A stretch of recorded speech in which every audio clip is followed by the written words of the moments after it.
Bonjour à toutes et à tous, c'est avec grand plaisir que je vous retrouve pour cette nouvelle édition de Business Africa. Cette semaine, dans votre magazine économique, nous nous tournons vers l'Afrique de l'Est. Nous parlerons des débuts de la nouvelle bourse éthiopienne et de l'essor de l'horticulture. Mais tout de suite, voici un aperçu des grands titres de cette édition.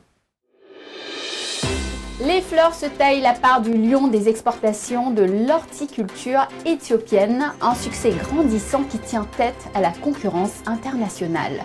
We grow here around 16 varieties. Nous cultivons environ 16 variétés, avec des couleurs différentes selon les besoins des clients. Nous avons environ 6 à 7 hectares couverts par des variétés rouges, parce que le rouge est une variété commune. Ensuite, l'Athéna et la blanche, et nous avons différentes sortes de couleurs roses. Les planteurs de café d'Ouganda veulent intégrer le top 3 des exportateurs mondiaux et ils s'en donnent les moyens.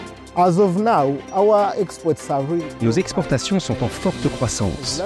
L'année dernière, nous avons pu exporter plus de 6 millions de sacs de 60 kg.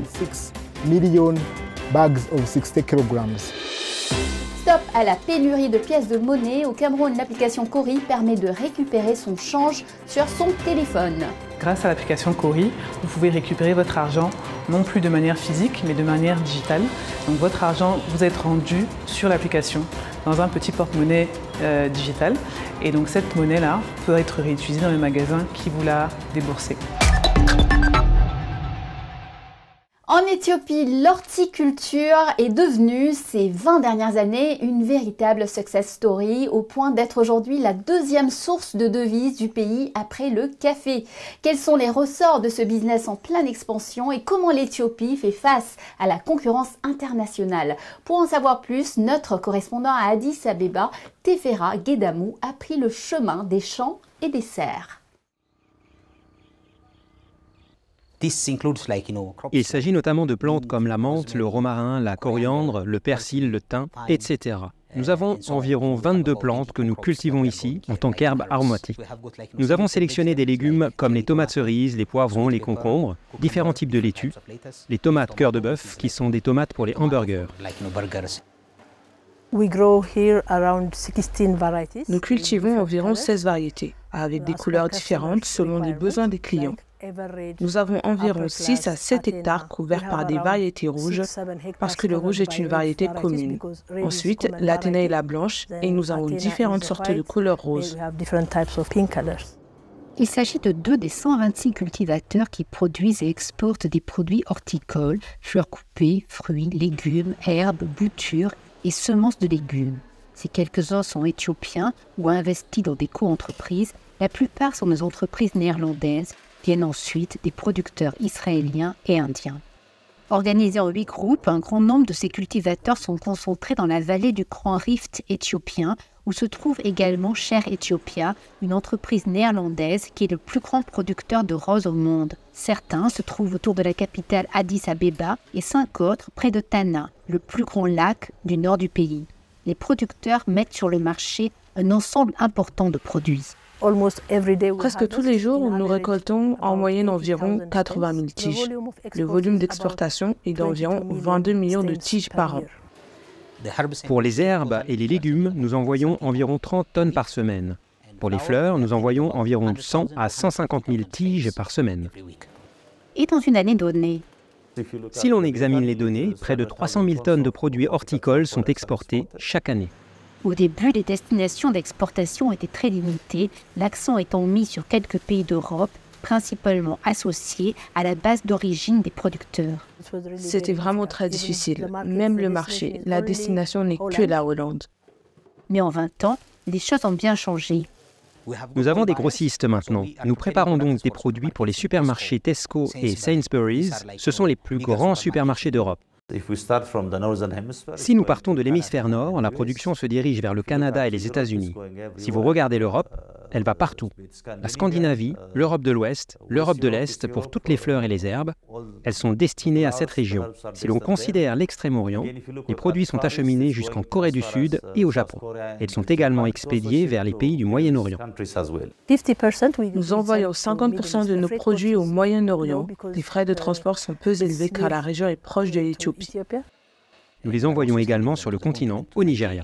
Avec un marché en constante évolution, la source de revenus est aussi en constante expansion. Voici quelques exemples. Nous sommes une grande entreprise qui rapporte environ 12 à 15 millions d'euros à ce pays, que ce soit par le biais des herbes, des légumes ou des fleurs en particulier. Nous avons une bonne année. Nous pouvons gagner jusqu'à environ 4 à 5 millions de dollars par an. La valeur totale des exportations pour la dernière année fiscale était d'environ 661 millions de dollars, dont 93 millions de dollars provenaient de l'exportation de fruits, de légumes, d'herbes et aussi de semences. La part du lion a été générée par l'exportation de fleurs, soit environ 558 millions de dollars. Le chiffre peut paraître peu élevé. L'année dernière, les exportations horticoles du Kenya voisin auraient généré près de 1,1 milliard de dollars américains. Et cela est dû en partie au coût des matières premières qui sont majoritairement importées. En voici un exemple. Pour cultiver un basilic de très bonne qualité qui puisse être vendu sur le marché européen, il faut compter environ 1,50 $. La majeure partie du coût provient ensuite de l'emballage et de la logistique, soit environ 3 $ de plus. Donc au total, environ 4,5 $ par kilo d'une herbe comme le basilic. Ce produit est donc vendu avec toutes les dépenses supplémentaires, soit environ 7 à 8 $ américains, avec une marge bénéficiaire de 15 à 20%. Mais les producteurs reconnaissent que l'inflation des coûts est compensée par les tarifs de frais raisonnables d'Ethiopian Airlines qui dessert plus de 100 destinations dans le monde. Nous avons Ethiopian Airlines qui étend ses services avec des tarifs de fret aérien raisonnables. C'est aussi un avantage comparatif. À l'heure actuelle, Ethiopian est moins cher d'1 $ par kilo pour le fret aérien vers l'Europe.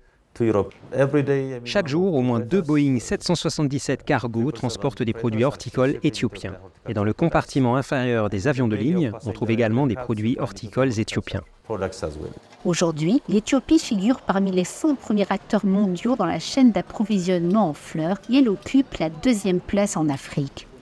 Cultivé sur une étendue de plus de 2 millions d'hectares, le café génère 1 milliard de dollars pour le pays. Mais selon les observateurs du secteur, il suffirait de doubler la surface de production actuelle de 1800 hectares pour que le secteur de l'horticulture, qui a créé 200 000 emplois, puisse facilement dépasser le café en tant que première source de rentrée de devises du pays. C'est un nouveau départ pour la bourse éthiopienne. Elle est entrée en activité ce mois-ci. Il s'agit d'une étape majeure avec pour objectif d'attirer les investisseurs dans le pays qui cherchent à se remettre d'une récente guerre civile. Une bourse a bien fonctionné en Éthiopie pendant 14 ans dans les années 70, mais le pays a aujourd'hui du mal à attirer les investisseurs étrangers. Pour surmonter cet obstacle, le gouvernement a autorisé les banques étrangères à opérer dans le pays et a même approuvé des investissements internationaux dans plusieurs secteurs de l'économie, comme les exportations de café et d'oléagineux, ainsi que dans les transports, la logistique et le commerce de détail. La nouvelle bourse vise à coter jusqu'à 50 entreprises au cours des 5 prochaines années. Et pendant ce temps au Kenya, c'était le tour du transporteur aérien national de faire son entrée en bourse. Les actions de Kenya Airways ont repris leur cotation après 5 ans de suspension. La compagnie, détenue à 48,9% par l'État, a traversé un long processus de restructuration. Mais le gel de sa cotation a été levé à la suite de récentes bonnes performances, notamment un bénéfice après impôt.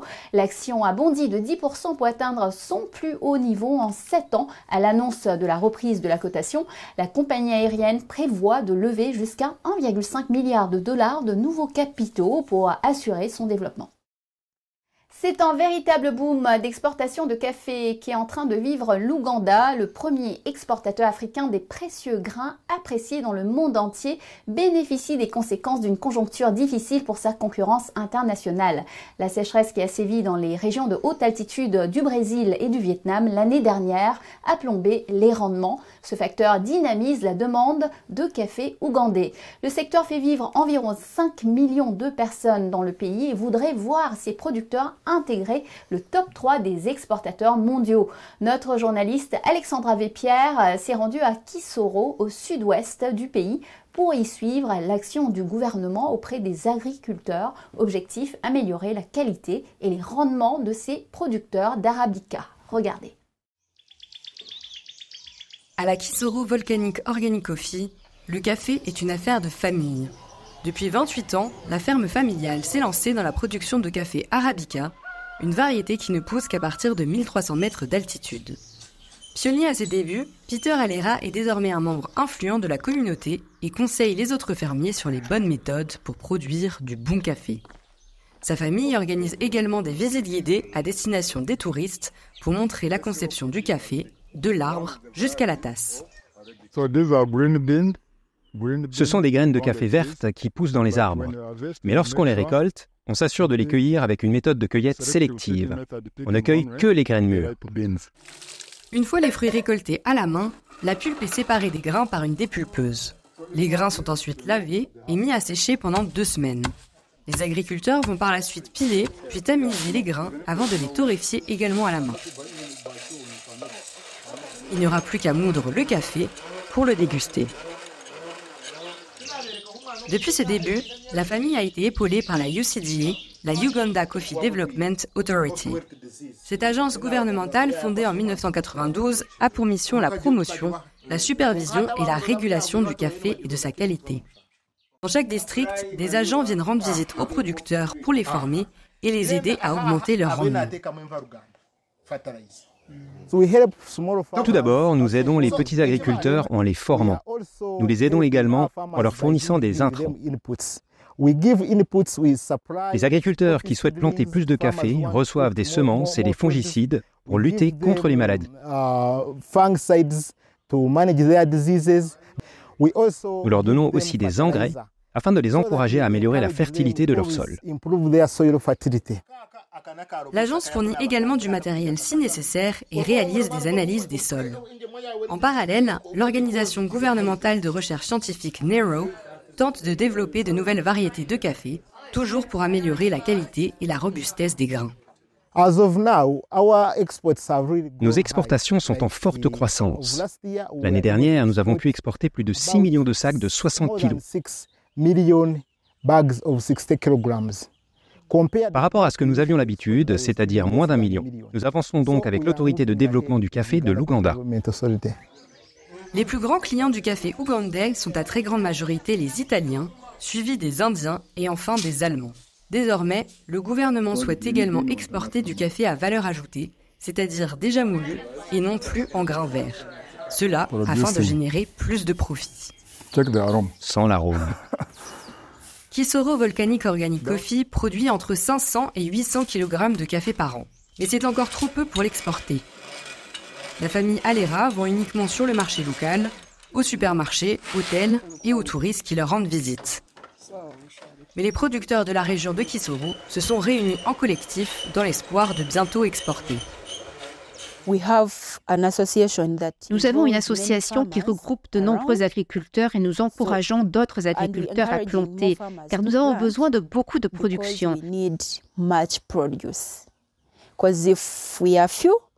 En effet, si nous sommes peu nombreux, nous ne pourrons pas produire tout ce qu'il faut pour exporter.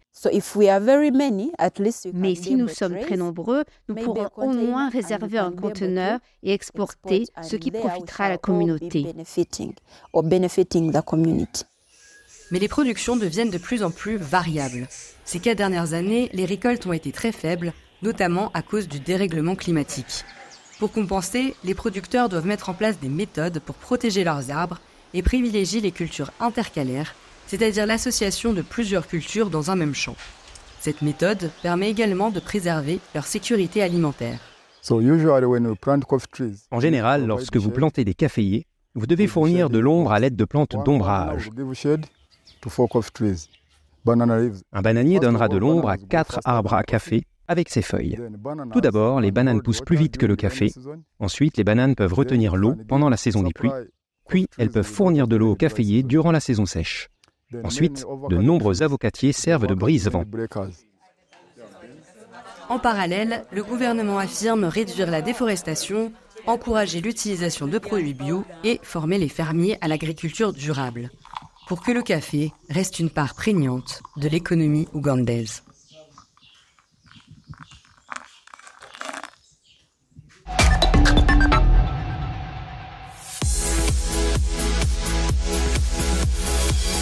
Envie de faire rayonner votre entreprise en Afrique et en Europe?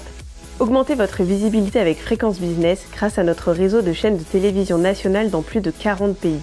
Chaque semaine, plus d'une centaine de diffusions à travers l'Afrique, l'océan Indien et l'Europe. Ne manquez pas cette opportunité unique. Alors n'hésitez pas, contactez-nous dès maintenant.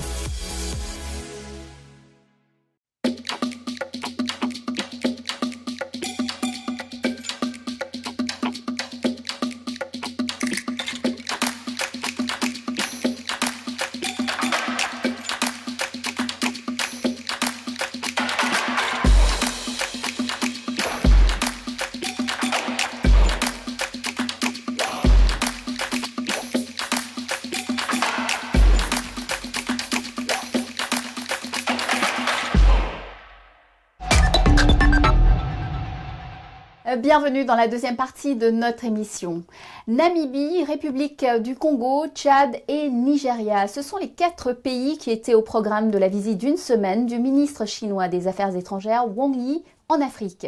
La Namibie, l'un des plus gros producteurs d'uranium au monde, cherche à attirer des investissements chinois dans le nucléaire, tandis que le chinois Ziding Mining prévoit de démarrer la production de lithium en République démocratique du Congo au début de l'année prochaine. Selon les analystes, la Chine est en train de formaliser les initiatives prises lors du sommet FOCAC de 2024, notamment l'engagement d'une nouvelle aide financière de 51 milliards de dollars pour les pays africains. 2,2 milliards de dollars, c'est ce qu'ont levé les startups africaines en fonds propres, dettes et subventions en 2024. Même si le chiffre recule de 24,14% par rapport à 2023, 188 entreprises ont réussi à lever au moins 1 million de dollars l'an dernier. Le Kenya continue de se tailler la part du lion de ses investissements, près de 30%, avec 638 millions de dollars levés. Il devance le Nigeria, l'Égypte et l'Afrique du Sud. Ces résultats interviennent dans un environnement financier plus contraint qui a mis beaucoup de pression sur l'écosystème des startups africaines. Une récente étude a fait ressortir que leurs fondateurs sont confrontés à des niveaux de stress et d'anxiété élevés. Quand arriveront les nouvelles pièces de francs dans les 6 pays de la CEMAC, la communauté économique et monétaire de l'Afrique centrale? Le Cameroun, le Congo, le Gabon, la Guinée équatoriale, la République centrafricaine et le Tchad sont concernés par cette injection de nouvelles pièces de monnaie. Initialement prévue à la fin de l'année, elle aurait été différée pour non-respect de spécifications techniques. L'opération a été reportée à cette année, en 2025. Les pièces devraient être plus volumineuses et contribuer à résoudre les problèmes de raréfaction de petites monnaies dans les commerces. Les anciennes pièces resteront en circulation. Et justement, que faire quand la monnaie vient à manquer? Le phénomène de raréfaction des pièces de monnaie qui permettent de régler ses achats et surtout de récupérer le change des billets asphyxie littéralement plusieurs économies d'Afrique centrale. Dans certains pays comme le Cameroun, il est devenu de plus en plus difficile pour les commerçants et les usagers de disposer de pièces de monnaie indispensables pour les courses quotidiennes et les petites transactions. Cet obstacle, une jeune entrepreneuse camerounaise en a fait une opportunité en créant l'application Cori. Elle permet aux consommateurs de récupérer leur monnaie sur leur téléphone mobile. Explication avec notre correspondant à Douala, Maxime Farel-Bounia. La crise de la monnaie divisionnaire perdue en Afrique centrale et particulièrement au Cameroun, malgré l'injection massive des pièces de monnaie imprimées auprès de la Banque centrale française et de l'imprimerie française aux vertus fiduciaires. Une injection qui finalement n'a pas permis de combler le gap ni de renflouer le circuit monétaire frappé par sa rareté. Commerçants, grands distributeurs, épiciers et autres usagers traditionnels des pièces de monnaie restent aux abois. Pour connaître les raisons de cette pénurie, nous avons approché un économiste basé à Douala au Cameroun. Selon Davaris Ngoudjou, l'explosion démographique est l'une des premières causes de la pénurie. Quand on ne renouvelle pas cela en 2013 et que ça passe jusqu'à 2020, jusqu'à 2022, etc., en réalité, on est en train de passer à une population de 30 millions d'habitants avec des cibles monétaires qui n'étaient que pour 15 millions de personnes. Ce qui fait qu'en réalité, pendant ce temps, il y a des opérateurs économiques qui ont monté, il y a des petits métiers qui ont monté avec une masse monétaire qui n'est pas conséquente. Ça, c'est une des causes. La seconde, ce sont les réseaux mis en place depuis quelques années pour absorber les pièces de monnaie pour fabriquer des objets de grande valeur. C'est avéré qu'il y a eu des réseaux qui se sont mis en place, notamment des réseaux asiatiques chinois, pour participer avec certains Camerounais. Ils auraient mis en place des réseaux de jeux, de salles de jeux, où ils récupèrent des pièces de monnaie pour un trafic en Chine. Parce que vous savez, pour une pièce de monnaie de 25 francs, je dis n'importe quoi, quand vous transformez ça, vous fondez cela, vous transformez en bijou, ce bijou ne se vend plus à 25 francs. Ça peut se vendre à plusieurs dizaines de milliers de francs CFA. Et quand les Chinois ont découvert cela, en Afrique centrale en général et au Cameroun en particulier, ils se sont dit que c'était une manne. Donc, quand on les arrête, par exemple, avec 100 millions de petites monnaies, en réalité, quand ils transforment ça en lingots d'argent, ça devient des milliards pratiquement. Des activités illégales qui ne sont pas sans conséquences sur le tissu économique de la sous-région Afrique centrale. Nous sommes une économie sur le continent africain et dans la sous-région où une bonne partie est extrêmement informelle. Pour une simple transaction de 10 francs CFA, c'est-à-dire que vous voulez acheter quelque chose, il n'y a pas 10 francs pour vous rembourser. Nous sommes dans une zone où il y a environ, où il y a environ 60 millions de personnes. Donc s'il n'y a que 30 millions de personnes qui font une transaction, qui manquent une transaction de 10 francs CFA, ça fait au minimum chaque mois 90 milliards de francs CFA de paie. Par an, ça fait plus de 1000 milliards, 1080 milliards. Je parle de 10 francs. Regardez pour 100 francs. Si vous faites pour 100 francs, ça fait plus de 100 000 milliards de pertes de chiffre d'affaires. La première solution palliative, c'est la création de la monnaie numérique. La création de la monnaie numérique, une solution concrétisée par une entrepreneur camerounaise avec son application Cori. Fondée en 2022 par Magali Go-Sanga, l'application Cori permet aux utilisateurs de créer des cartes de fidélité digitale sur lesquelles les commerçants partenaires de la start-up peuvent leur verser des cashbacks et éventuellement leurs reliquats. C'est très simple. Grâce à l'application Cori, vous pouvez récupérer votre argent non plus de manière physique, mais de manière digitale. Donc votre argent vous est rendu sur l'application dans un petit porte-monnaie digital. Et donc cette monnaie-là peut être réutilisée dans les magasins qui vous l'a déboursé. Pour tous les achats que vous faites dans les magasins qui sont partenaires à Cori, peu importe le moyen de paiement que vous avez utilisé pour faire le paiement, vous allez recevoir une partie du montant que vous avez dépensé qui va être remboursé sur votre même carte de fidélité. Et c'est en fait pour vous récompenser de votre fidélité, pour vous récompenser du fait que vous êtes venu dans ce commerce-là, plutôt que d'être allé dans un autre commerce, on va vous rembourser une partie du montant que vous avez dépensé. Et donc en fait, plus vous allez dépenser dans un commerce partenaire, plus vous allez récupérer l'argent. Et après, cet argent que vous avez récupéré, vous pourrez l'utiliser pour acheter ce que vous voulez dans le même magasin. Mais concrètement, comment l'application Cori fonctionne-t-elle lors des achats ? La monnaie qui est déposée dans l'application est d'abord de la monnaie qui est laissée en caisse. Et donc en fait, il y a un parallèle qui est fait entre la monnaie que le client a laissée et la monnaie qui est créditée sur la carte. Donc en fait, quand vous avez laissé la monnaie en caisse, disons que vous faites un achat de 700 francs et que vous payez avec un billet de 1000 francs, les 300 francs que vous laissez en caisse vous sont remis sur la carte de fidélité. Et donc en fait, vous avez le marchand et vous avez une visibilité très claire en temps réel de l'argent que vous avez laissé dans le magasin parce que vous le voyez sur votre carte dès que vous sortez du magasin. Et donc par exemple, vous avez des consommateurs dans les supermarchés qui font leurs courses et qui peuvent maintenant s'acheter des packs d'eau en plus, de la farine en plus, du sucre en plus, de la viande en plus. Vraiment, on contribue à impacter de manière positive l'économie locale et régionale. Dans les magasins et supermarchés partenaires de l'application, Cori est déjà très apprécié des utilisateurs. Une fois dans le magasin, je me sers de mon chariot et je ramasse tout ce que je veux. Après mes courses, je passe à la caisse. Et à la caisse, après facturation, je paye au cash. Après le cash, on me remet le ticket. Après le ticket, je scanne et j'envoie ça dans mon compte Cori.